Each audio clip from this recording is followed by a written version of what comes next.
Bienvenue dans Impulsion IA, épisode 3. Je suis Sophie et comme chaque semaine, je retrouve Marc et Julie. La semaine dernière, on a comparé ChatGPT, Copilot et Gemini pour vous aider à choisir votre outil. Aujourd'hui, on va un cran plus loin. On va parler de l'IA que vous utilisez déjà. Oui, déjà, sans le savoir. Attends, tu vas pas me dire que mon logiciel de compta fait de l'IA, parce que moi, ce que je vois, c'est un tableur glorifié qui plante un vendredi sur deux. Et pourtant, Julie, c'est exactement ça. Les derniers chiffres montrent que plus de 60% des logiciels métiers utilisés en PME intègrent désormais des briques d'intelligence artificielle, du machine learning, de la reconnaissance de patterns, de la prédiction. Sauf que c'est pas marqué en gros sur la boîte. 60%, c'est énorme quand même. Et encore, c'est une estimation basse. Dans certains secteurs comme la finance ou la logistique, on dépasse les 80%. Les éditeurs de logiciels intègrent de l'IA partout parce que c'est devenu un avantage concurrentiel. Alors justement, on va décortiquer ça domaine par domaine. Et je vous préviens, vous allez avoir des surprises. On commence par le nerf de la guerre, la comptabilité. Ok, la compta, c'est le domaine où l'IA est la plus avancée en PME et c'est aussi celui où personne s'en rend compte. Prenons un truc tout bête, le rapprochement bancaire. Vous savez, quand votre logiciel fait correspondre une ligne de relevé avec une facture, Oui, ça c'est juste du matching. Tu compares un montant à un autre montant. C'est pas de l'IA, c'est une formule Excel. justement non. Avant, oui, c'était du matching basique, montant contre montant. Mais aujourd'hui, sur Penny Lane, par exemple, le système apprend de tes habitudes. Il voit que chaque mois, tu reçois un virement de ton client Dupont avec un libellé un peu différent à chaque fois et il fait le rapprochement tout seul. Il gère les écarts de centimes, les paiements groupés, les acomptes. Ça, c'est du machine learning pur. Et c'est pas que Penny Lane. Sage, Cegid, Conto, tous ces outils font pareil maintenant. Exactement. Conto, c'est un bon exemple. Leur catégorisation automatique des dépenses, c'est un modèle d'IA entraîné sur des millions de transactions. Quand tu paies chez un fournisseur, le système le classe automatiquement dans la bonne catégorie comptable. Il se trompe au début, tu corriges, et il apprend. Au bout de 2 ou 3 mois, il a un taux de précision de plus de 90%. Ok, je te l'accorde pour la catégorisation. Mais mon comptable fait ça depuis 20 ans sans IA. Il connaît mes fournisseurs par cœur. Bien sûr. Mais ton comptable, il traite combien de lignes par mois? 300, 500. L'IA, elle traite ça en quelques secondes, 24 heures sur 24, sans oublier, sans fatiguer. Et surtout, elle détecte les anomalies. Les anomalies, c'est-à-dire. Genre des erreurs de facturation. Erreurs, doublons, mais aussi des choses plus subtiles. Par exemple, un fournisseur qui augmente ses prix de 2% sans prévenir, un abonnement qui passe de mensuel à annuel, une charge qui explose par rapport à la même période l'an dernier. Le système repère les patterns inhabituels et te met une alerte.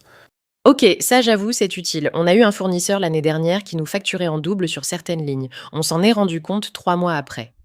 Et là, on arrive au truc le plus bluffant, la prévision de trésorerie.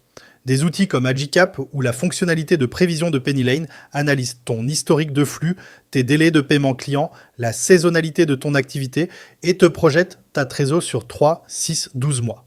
Avec une précision qui s'améliore au fil du temps, Ouais, on m'a déjà vendu des prévisions de trésorerie. C'est toujours faux. c'est pas faux à 100%, c'est jamais une boule de cristal. Mais c'est largement plus fiable qu'un tableur Excel avec 3 hypothèses. Parce que le modèle intègre des centaines de variables que toi, humainement, tu peux pas traiter en parallèle. Oui, mais ça coûte combien ces outils de prévision? Agicap, c'est à partir de 150 euros par mois pour une PME. C'est pas donné, mais quand tu considères qu'un problème de trésorerie peut tuer une boîte, c'est le prix d'une assurance. Et les prévisions de Penny Lane sont incluses dans l'abonnement de base. Donc si on résume la partie compta, rapprochement bancaire intelligent, catégorisation automatique qui apprend, détection d'anomalies, prévision de trésorerie, tout ça c'est de l'IA qui tourne déjà dans vos outils. Bon, je reconnais que pour la compta, l'argument tient, mais j'attends de voir pour le reste. Alors passons au RH. Et là, Julie, je pense que tu vas être encore plus surprise. Marc, c'est quoi l'IA dans les ressources humaines d'une PME? Les RH, c'est le domaine où l'IA a le plus progressé ces dernières années, mais aussi celui qui pose le plus de questions éthiques. On va commencer par le recrutement parce que c'est là que c'est le plus visible. Quand tu publies une offre sur LinkedIn ou sur Indeed et que tu reçois 200 CV, tu fais quoi? Tu les lis tous un par un? Non. Le système de ces plateformes utilise de l'IA pour trier, scorer et classer les candidatures en fonction de leur pertinence par rapport à ton offre. Attends, ça veut dire que quand je recrute sur LinkedIn, c'est un algorithme qui décide qui je vois en premier? Oui, LinkedIn Recruiter utilise un modèle de matching qui analyse les compétences déclarées, l'expérience, la localisation, mais aussi des signaux comportementaux. Par exemple, si un candidat a récemment mis à jour son profil ou s'il regarde des offres similaires, il remonte dans les résultats. Et c'est pas que LinkedIn. Les CRH modernes, les logiciels de gestion RH font la même chose en interne, non? Tout à fait. Des outils comme Luca, Payfit ou Bamboo HR intègrent des fonctionnalités d'IA pour la gestion des temps, l'analyse de l'absentéisme, la détection de signaux faibles sur le turnover. Par exemple, Payfit peut identifier qu'un collaborateur accumule des heures supplémentaires depuis 3 mois et alerter le manager avant le burn-out. Ok, stop. Là, ça me pose un vrai problème. Un logiciel qui surveille les heures de mes salariés et qui envoie des alertes à leur manager, on est où là, dans Big Brother? Je comprends ta réaction, et elle est légitime. C'est exactement le débat qu'on doit avoir, mais il faut distinguer deux choses. D'un côté, la surveillance intrusive et de l'autre, l'analyse de données agrégées pour le bien-être des équipes. La frontière est mince quand même. Elle est mince, oui, mais concrètement, ces outils n'analysent pas le contenu des mails ou les conversations. Ils regardent des données objectives, heures pointées, jours d'absence, ancienneté. Et l'objectif, c'est de prévenir, pas de punir. Un outil qui te dit « Attention, ton équipe technique a un taux d'absentéisme qui monte depuis 4 mois », c'est de l'information utile pour agir avant qu'il soit trop tard. Et côté formation, Marc, parce que j'ai lu que l'IA personnalisait aussi les parcours de formation. Oui, et c'est un cas d'usage super concret. Les plateformes de e-learning comme 360 Learning ou même les modules intégrés aux SIRH utilisent l'IA pour adapter le contenu au niveau du collaborateur. Si tu fais un quiz et que tu maîtrises déjà les bases, le système saute les modules débutants et te propose directement le niveau avancé.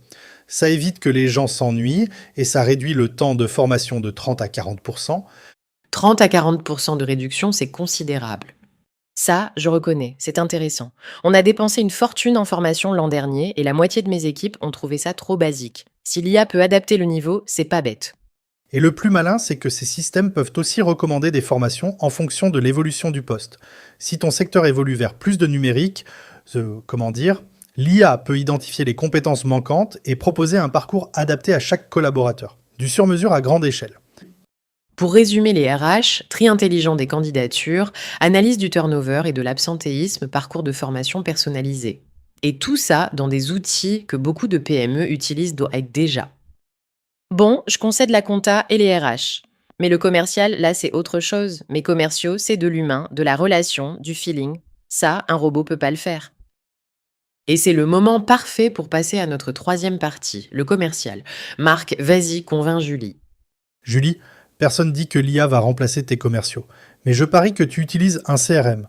HubSpot, Salesforce, Pipedrive, peu importe. On est sur HubSpot depuis 2 ans, oui. Parfait. Alors tu utilises donc déjà de l'IA tous les jours. Le lead scoring de HubSpot, c'est un modèle prédictif qui analyse le comportement de tes prospects. Il regarde quelle page ils visitent même sur ton site, s'ils ouvrent tes mails, s'ils téléchargent tes ressources et il leur attribue un score. Plus le score est élevé, plus le prospect est chaud. Oui, mais on s'en sert pas vraiment de ce truc. Mes commerciaux font confiance à leur instinct. Et c'est exactement le problème. L'outil est là, il tourne, il analyse, mais personne l'utilise. C'est comme avoir une Ferrari et rouler en première. Le lead scoring, quand il est bien configuré, il peut augmenter le taux de conversion de 15 à 25%. Parce que tes commerciaux arrêtent de perdre du temps avec des prospects froids et se concentrent sur ceux qui sont prêts à signer. Et au-delà du scoring, il y a aussi la prédiction de churn, non? Le fait de savoir quel client risque de partir. Oui, c'est un truc énorme. Salesforce Einstein, par exemple, analyse l'historique des interactions avec tes clients, fréquence des commandes, tickets de support ouverts, délai de réponse aux mails, engagement sur tes communications, et il te sort un score de risque de churn. Attention, ce client qui représente 8% de ton chiffre d'affaires est à risque. Ça, en revanche, ça m'intéresse. On a perdu un gros client l'année dernière et personne l'avait vu venir. C'est exactement ce type de situation que l'IA peut prévenir. Et le troisième volet côté commercial, c'est la rédaction assistée. HubSpot a intégré un assistant IA qui peut rédiger des séquences de mails de prospection, des propositions commerciales, des comptes rendus de rendez-vous. Pas pour remplacer le commercial, mais pour lui faire gagner du temps sur les tâches répétitives. Oui, enfin, un mail rédigé par une IA, ça se voit à des kilomètres. C'est lisse, ça manque de personnalité. Tu as raison si tu laisses l'IA faire tout toute seule. Mais l'idée, c'est de l'utiliser comme point de départ. L'IA te sort un premier jet en 30 secondes, ton commercial le personnalise en 2 minutes, et au final, au lieu de passer 25 minutes à rédiger un mail, il en passe 3. Multiplié par 10 mails par jour, ça fait 1h40 de gagné. Presque 2 heures par jour, c'est le temps d'un rendez-vous client en plus. Bon, vu comme ça, c'est vrai que c'est pas négligeable. Et il y a aussi tout l'aspect prospection automatisée, des outils comme Lemlist ou Wallaxy qui utilisent l'IA pour personnaliser les séquences de prospection à grande échelle. Exactement. Lemlist peut analyser le profil LinkedIn d'un prospect, son actualité récente, le contenu de son site web et générer un message personnalisé qui donne l'impression d'avoir été écrit spécifiquement pour cette personne. Le taux de réponse sur ce type de prospection est 3 à 4 fois supérieur à un mail générique. On est quand même dans un truc un peu flippant là, non? Des robots qui écrivent des mails en se faisant passer pour des humains, qui traquent tes comportements en ligne. C'est pas un peu la définition de la manipulation? C'est une question importante. Je dirais que la frontière, c'est la transparence. Si ton mail de prospection apporte de la valeur au destinataire et que le contenu est honnête, que ce soit écrit par un humain ou assisté par l'IA, ça ne change pas grand-chose. Ce qui serait problématique, c'est de tromper sur la nature du produit ou du service. Bon, récap commercial, lead scoring pour prioriser les prospects, prédiction de churn pour anticiper les départs clients, rédaction assistée pour gagner du temps, prospection personnalisée à grande échelle. L'IA est partout dans la chaîne commerciale. D'accord. Je suis convaincue que l'IA est déjà dans mes outils. Mais concrètement, qu'est-ce que je fais maintenant? Parce que savoir que c'est là, c'est bien, mais en tirer parti, c'est mieux. Et c'est exactement notre quatrième partie. Maintenant qu'on sait que l'IA est déjà là, comment on en tire le meilleur, Marc? Par où on commence?